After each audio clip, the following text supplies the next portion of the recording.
Today we're looking at a long, flat, private residential garden that has been defined by these mature trees down the back and a predetermined shed position. Now from the north arrow we can see that we have this sunny area over on this side of the garden. The client is a keen gardener, so there's shed access requirement down here. And then the other thing in the brief was to have a large lawn area. So for that, we decided to look at this mature lilac tree, focus in on that. It's roughly halfway down the garden, and played with the idea of concentric circles actually generating out from this tree, almost like ripples.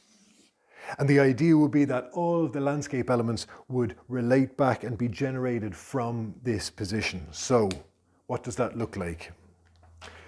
In very simple terms, we have here a bed which defines the patio space here, and then we have stepping stones which lead us down to the shed. However, there's a few issues with this.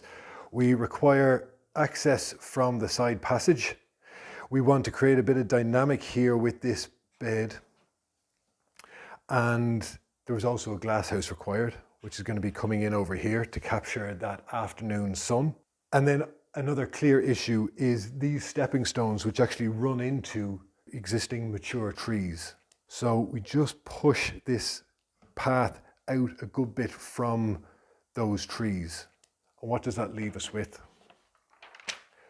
Another plan which has a bit more dynamic to it. Now you'll also notice that we have an additional planted area here. We have our planted area over here, and then this large planted area down the back. All of the lines are being generated from this central fulcrum of the circle. So we have a line coming here, this cut line coming here, all down. And it's really important because that's what keeps this cohesive feel in the garden of everything relating back to the single item.